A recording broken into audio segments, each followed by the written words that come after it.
Hello, सुप्रभात विद्यार्थी मित्र। हिंदी की कक्षा 7 में आप सबका स्वागत है। आज हम एक और प्रकरण की ओर आगे बढ़ते हैं। विद्यार्थी मित्र, आप सब आगे बढ़ना चाहते हैं, ठीक है। हम सब कुछ न कुछ अपने जीवन में अपना एम होता है, अपना लक्ष्य होता है और उस लक्ष्य की ओर हमें कुछ करके दिखाना है। हम भी बने महान। तो आज हम इस निबंध है हमारे देश के महान व्यक्ति जो हैं, कुछ उनके जीवन के चरित्र से हमें कुछ प्रसंग यहाँ इस लेसन के आधार पर समझना है। तो हम देखते हैं, हम भी बने महान। इन सब महानुभावों के जीवन से प्रेरणा लेकर हम कुछ आगे बढ़ने की कोशिश करेंगे। प्रकरण नंबर 2, हम भी बने महान। विद्यार्थी मित्र, यहाँ कुछ चित्र आपके सामने प्रस्तुत हैं। उस चित्र के माध्यम से हम आगे प्रसंग की ओर बढ़ेंगे। मेले में सब जाते हैं, सबको मेले में जाना पसंद होता है, ठीक है। तो यहाँ भी एक लड़का है जो मेले में गया था, और मेले में जाते हैं तो क्या होता है, खाना पीना एंजॉय करना, पैसे लेकर जाते हैं और सब राइड्स में बैठते हैं, कुछ खिलौने खरीदते हैं, ठीक है। यही मेले का आनंद है। तो यहाँ मेले में लड़का गया है, खिलौने ले रहे हैं, और तब नरेंद्र नामक एक लड़के ने 2 रुपये का एक शिवलिंग खरीदा। नाम है लड़के का नरेंद्र। उसने केवल 2 रुपया, उस समय की बात है, 2 रुपये में एक छोटा सा शिवलिंग आता है, जो हिंदू धर्म में भगवान शंकर के प्रतिमा या लिंग का पूजा करते हैं। ऐसा उन्होंने एक खिलौना नहीं है, पर अपनी आस्था और श्रद्धा से ऐसे एक शिवलिंग का उन्होंने शिवलिंग खरीदा। और थोड़ा ही आगे निकला तो देखा कि एक लड़का जो है वह रो रहा था। तो नरेंद्र ने जाकर उससे पूछा कि क्या हुआ, क्यों रो रहे हो। तो कहा कि भाई मेरे पास एक चवन्नी थी, 25 पैसे चवन्नी। आजकल तो हम इतने 25 पैसे, 50 पैसे, 1 रुपया, उनका तो कोई महत्व ही नहीं रहा। पर पैसा तो आखिर पैसा होता है, तो पैसे का कीमत या वैल्यू कभी डाउन नहीं होता, ठीक है। ये भी हमें समझना है।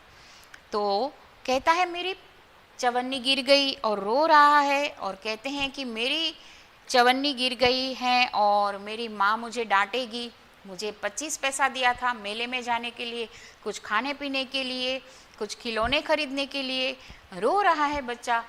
जैसे ही आगे गया तो नरेंद्र ने उसे अपने पास से चवन्नी उसे दे दी और कहा, रोना मत, मेरे पास है, मैं आपको देता हूँ, आपको जो खरीदना है खरीदिए, और आपकी माताजी भी डांटेगी नहीं, और मेले का आनंद लीजिए। जरा सा भी वह आगे गया है तो क्या हो रहा है, कुछ देर आगे गए नरेंद्र और वह लड़का, और वह अचानक एक बहुत ही गति से, स्पीड से आ रही कार से टकराता है। तो उसे देखकर नरेंद्र दौड़ कर जाते हैं और उसे जल्दी से बचा लेते हैं। तो बच्चा उस मोटर से बिल्कुल बेखबर था, उसे पता नहीं था। चवन्नी हाथ में लेकर वह भाग रहा था कुछ खरीदने के लिए, और अचानक एक कार से टकरा गया, और तभी नरेंद्र ने उसे बचा लिया। और नरेंद्र ने झपट कर उस बालक को बचा लिया और मोटर से उन्हें टकराते हुए उनकी जान की रक्षा की। इस झपटने की क्रिया में क्या हुआ, उन्होंने जो 2 रुपये का शिवलिंग खरीदा था, वह शिवलिंग टूट गया, नीचे गिर गया। उनका अपना खिलौना, अपने आस्था और श्रद्धा का प्रतीक भगवान शंकर का शिवलिंग टूट गया। और आसपास जो लोग थे वह कहने लगे, अरे बेटा, तेरा तो ये खिलौना टूट गया, तेरा ये आस्था का प्रतीक भगवान शंकर का लिंग टूट गया। तब नरेंद्र कहता है कि कोई बात नहीं, मैं दूसरा खरीद लूँगा। इससे बढ़िया क्या बात होती है कि मैंने किसी की जान बचाई है। तो विद्यार्थी मित्र, हमारे समाज में, हमारी सोसाइटी में हम मानवता, इंसानियत, एक दूसरे के जान की परवाह करें, एक दूसरे की वैल्यू करें, यही हमें सीखना है इन प्रसंग के माध्यम से कि मेरा पहला कर्तव्य क्या था, इसकी जान बचाना। 2 रुपये का शिवलिंग टूट गया कोई बात नहीं, पर एक छोटे लड़के की जान तो मैंने बचाई है। तो हमारा कर्तव्य है किसी को सहयोग दे, किसी को सहकार दे। और विद्यार्थी मित्र, बचपन से जो ऐसे संस्कार वाले थे, वह छोटे लड़के का नाम जो नरेंद्र यहाँ बताया है, वही नरेंद्र आगे जाकर स्वामी विवेकानंद बने। तो बचपन से ही ऐसे ख्यालात, ऐसे विचार और ऐसी संस्कृति और सभ्यता और संस्कार जिसके पास थे, ऐसे ही स्वामी विवेकानंद जो आगे जाकर एक प्रसिद्ध धर्मगुरु के नाम से जाने जाते हैं। और विद्यार्थी मित्र, 12 जनवरी स्वामी विवेकानंद का जन्म दिवस है, जन्म जयंती है। याद करके स्वामी विवेकानंद के जीवन से कोई और प्रसंग जरूर पढ़ना। आगे हम एक और प्रसंग की ओर बढ़ते हैं।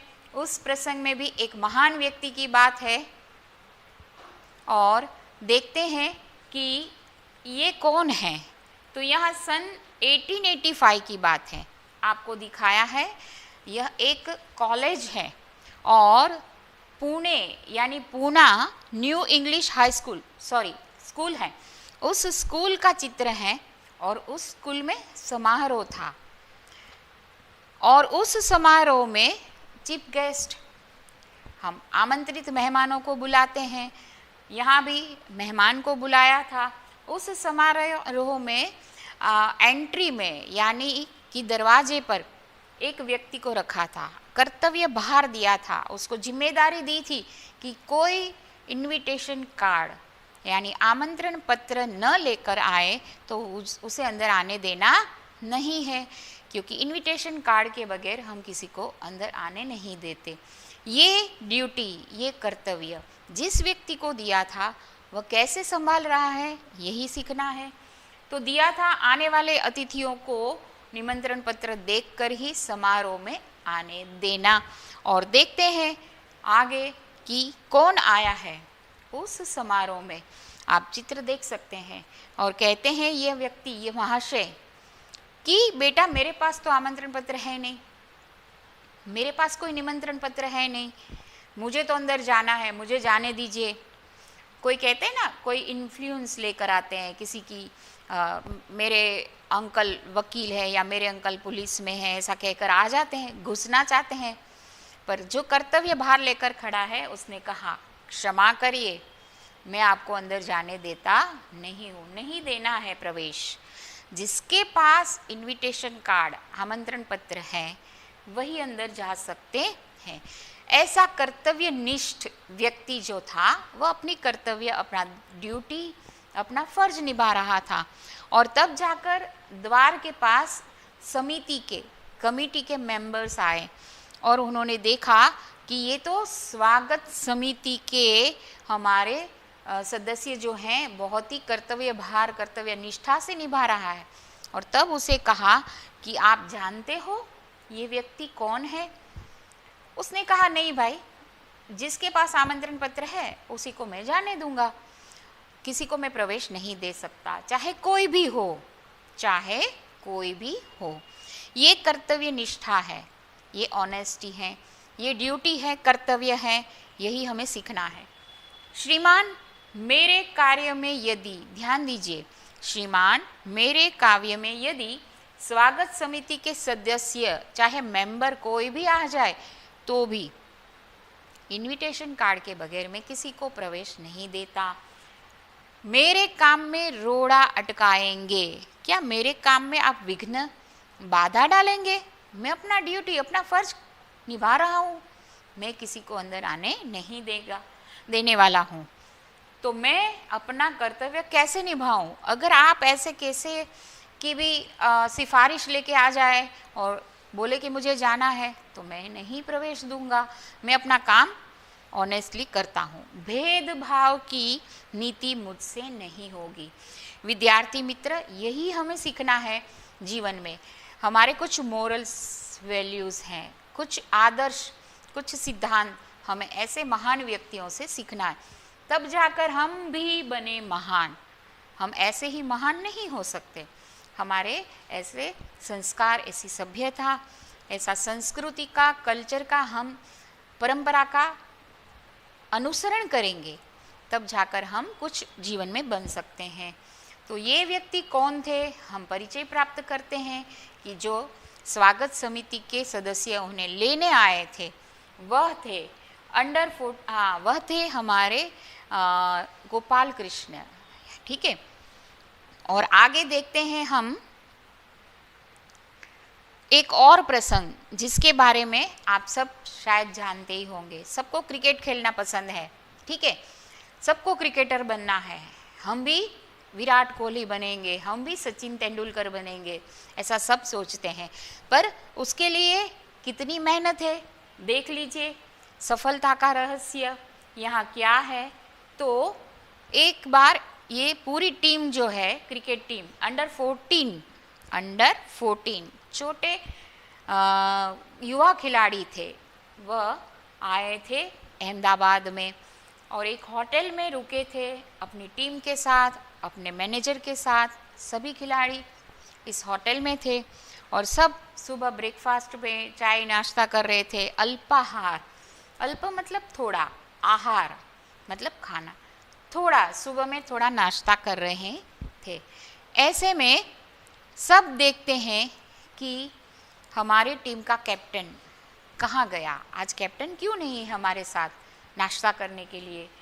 तो आगे हम देखते हैं कि वह क्या कर रहा है, क्यों आगे नहीं। पूरी टीम उसे ढूंढने निकली कि भाई हमारा कैप्टन कहाँ है, क्या कर रहा है। कहीं देखा, सब रूम चेक किए पर कहीं मिला नहीं।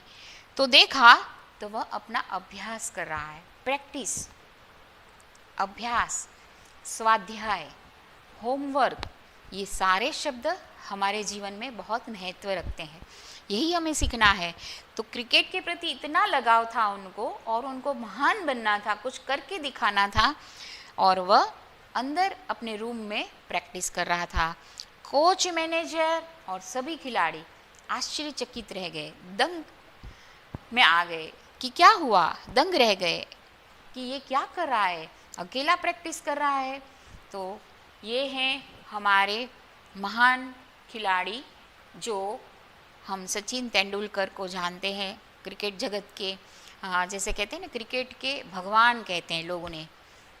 आगे चलकर ये लड़का क्रिकेट जगत में अद्वितीय सफलता प्राप्त करते हैं। अपना सफलता, अपना रहस्य जो भी है अपने जीवन में उन्होंने कैसे प्रयत्न किया, मेहनत किया, यह रहस्य हमें इस उनके जीवन के प्रसंग से सीखना है। यह लड़का और कोई नहीं, दुनिया का महान कीर्तिमान स्थापित करने वाले सचिन तेंदुलकर हैं।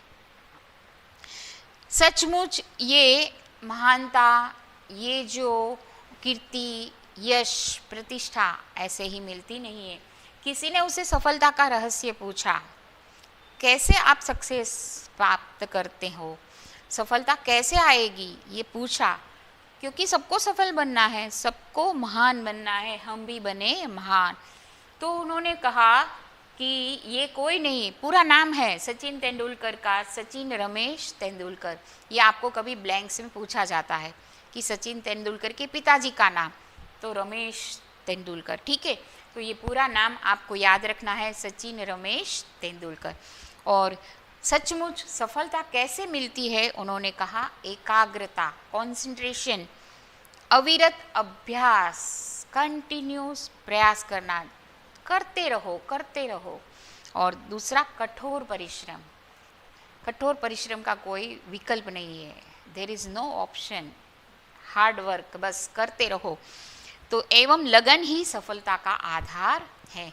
ये है हमारे समाज के, हमारे सोसाइटी के 3 महान व्यक्ति जिनसे हमें कैसे महान बनना है जीवन में, हम क्या कर सकते हैं अपने जीवन में हमारी सोसाइटी के लिए, हमारे समाज के लिए।